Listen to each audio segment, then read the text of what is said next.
Hi everybody, this is Agnes from No Sediment, and today we are going to taste few wines blind and talk about oak in wine because I think we have become far too quick to judge it, often simply for oak being there. We live in times of extremes when opinions often fall into absolutes. One excludes the other, nothing in between, no color, just black or white, good or bad, oaked or unoaked. Unoaked good, oaked bad. Often these extremes grow out of good examples. Fermenting wine in oak or aging it in smaller or larger oak barrels can be very beneficial. Aging in oak barrels can increase wine's sensory complexity. Oak can add aromas such as sweet spice, toast, nutty characters, and vanilla. These aromas often depend on the toast level and size of the barrel. Barrels also differ in their oxygen transmission rate, and it can transform flavor compounds in the wine, increasing its aging capacity, and, especially in red wines, can have a significant impact on tannin polymerization. Oak aging also affects the texture of the wine, adding backbone and tannin structure. Fermentation in oak barrels is practice more commonly associated with white wines and is a very complex process. The oxygen that barrels provide can be very beneficial for yeast health, while the active presence of yeast in the barrel changes the wine's interaction with oak, often leading to more harmonious oak integration. So there is a lot of good that oak barrels, young or old, can do for wine. A skillful and quality-oriented winemaker can create a style that we appreciate very much.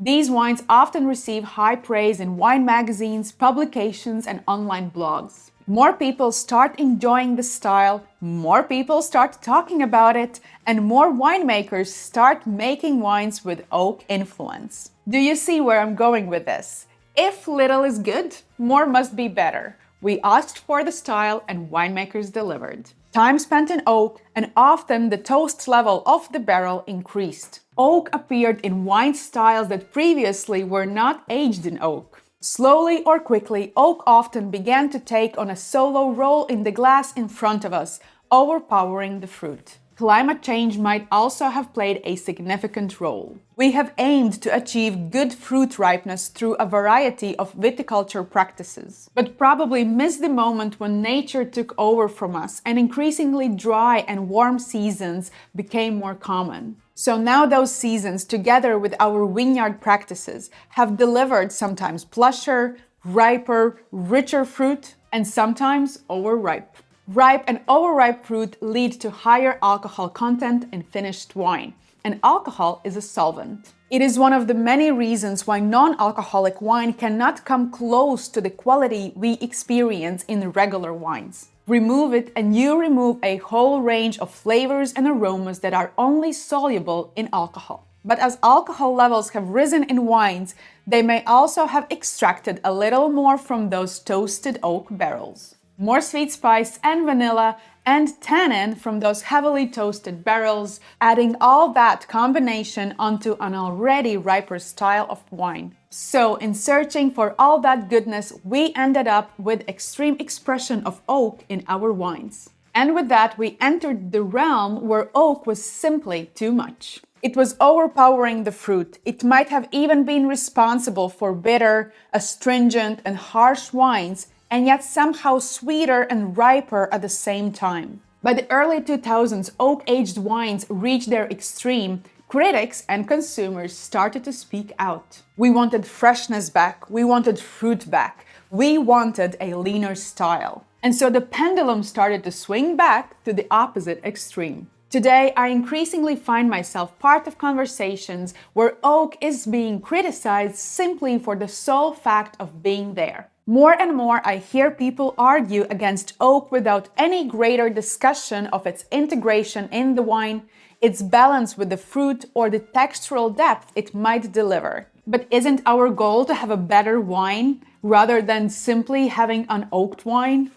So today I have decided to put 3 wines in front of me and taste them blind. We will have a variety of Chardonnay wines, oak fermented, oak aged, and no oak at all. And we will discuss flavors, fruit, texture, oak integration if there is any, and see what we think, well, actually what I think about them. Shall we?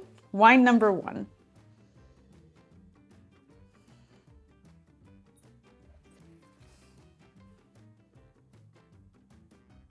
At first, this wine showed a lot of aroma intensity. I would have that yellow apple, ripe pear, white melon here. Maybe, crunchy peach, crunchy white peach as well. But now, as I am talking with you, the intensity is slowing down and I do feel more of floral characters as well. It is becoming shyer in a way. Interestingly, the more you talk with this wine, the more shy it gets. And from the very first nose, I thought maybe it could have seen oak. But currently, if I have to be completely honest with you, I don't feel that overt or really expressive oak character here. Let's taste the wine because we can also identify some of that oak on the palate. Wine number 1 has that really elevated, lively, almost tart-like acidity. It does have some chalkiness on the backbone, like that finish. And it could come easily, from lees aging, because sometimes when you do extended lees aging, when you do batonnage, there is that texture at the back of the palate that you can get in wines. But it can also come from oak. I don't necessarily find this wine really oaky. If this wine has seen some oak, it is definitely toned down and well balanced and integrated. Because first of all, it is more fruit that I feel on the nose, and that chalky texture might as well come from the lees aging. We'll see what the next wines will offer, and for wine number 1, I will give 92 points. Let's move to wine number 2. All right, so wine number 2, it is eluding me on the nose. It seems really shy, but you do feel that hint of green apple. It is ripe, but it is really crunchy in a way. You almost feel hint of preserved lemon. There's some salty character to it. Like hint of lime peel as well and some white florals, that summer meadow character. This wine seems almost reductive in a way. So instead of being oxidative from oak aging, it seems more crunchy, more flinty, more mineral-like. Let's taste it.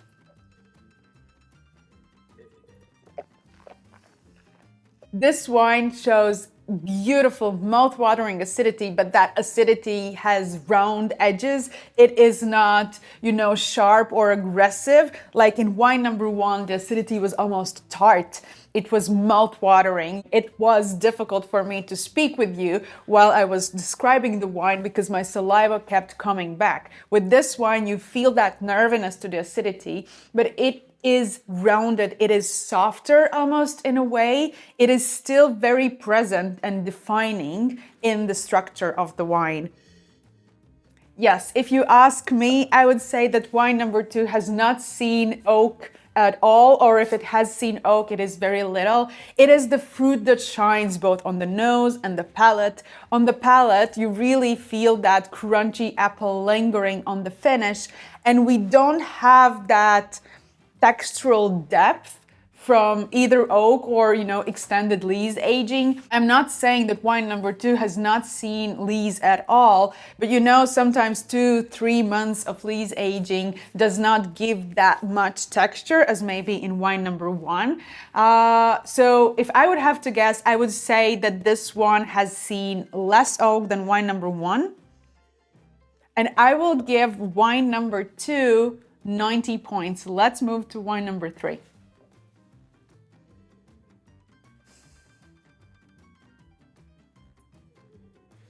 All right, with wine number 3, we immediately feel some of that toast, some of that sweet spice character. However, I will be honest, in wine number 2, the very first nose that I felt was also toasty, but it was more gunflinty. Sometimes I personally, I don't know about you, but me personally, I could misread these aromas, you know, that reductive smokiness can sometimes feel very similar to that smokiness from oak. But when you have two wines next to them, you know, next to each other, then here you can see that opulence, that sweet smoke character. And here you do feel that smokiness, but it feels like gunflint. Yeah, this is really ripe and you know, mango fruit and peaches, ripe, juicy peaches driven on the nose. And we do have note of sweet toast. Okay, let's taste the wine. So wine number 3, it shows the most body. If it has not been aged in oak, I would be very surprised. But definitely there is some lees aging to it. There is this texture, that depth, you know, that intensity. And on the finish, what I did feel amongst all that ripe mango, melon, that peach type of fruit was tannin, that grippy element, something that maybe resembles when you bite an apple and you specifically chew on that skin, or the skin has been slightly wilted, you know, and it's a bit rubbery, like that texture when you chew on it. You have that tannic texture on the finish here for this wine number 3. Wine number 3 also offers good acidity on the palate, and you really need it for that type of texture and, you know, flash this wine offers. I will give wine number 3 89 points. All right, now it's time for us to reveal the wines and maybe talk a little bit about them, or whether or not they express their winemaking well or not that well, or did they hide something. You know, let's start with wine number 1, which I gave 92 points.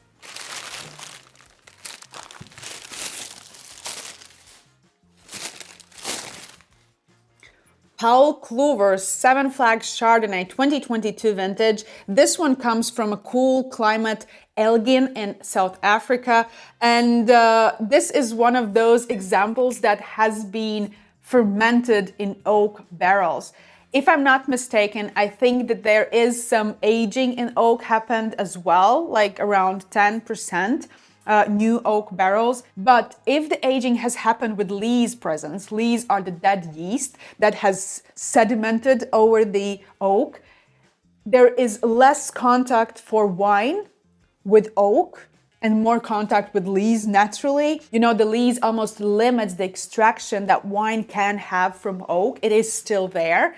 So it is very interesting and unique process. It is not always black and white, and we have to remember that. So this wine is 92 points, and it's so interesting. It says planted, so the vineyard was planted in 1987. So the vineyard is older than I am. Let's move to wine number 2, which I gave 90 points, and I thought that I didn't feel any oak here.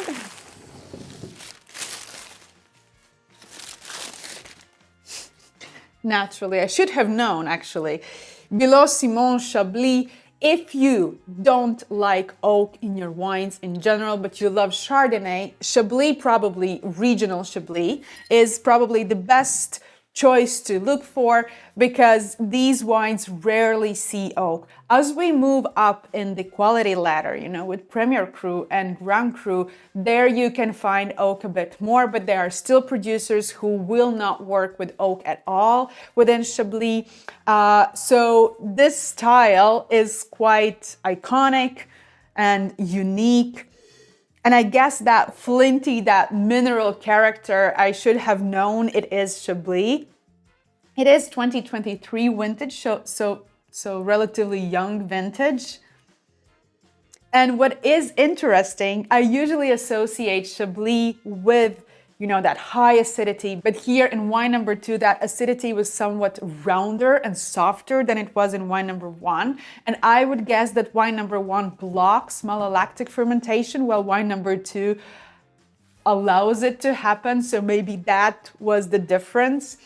All right, so let's move to wine number 3, which I gave 89 points.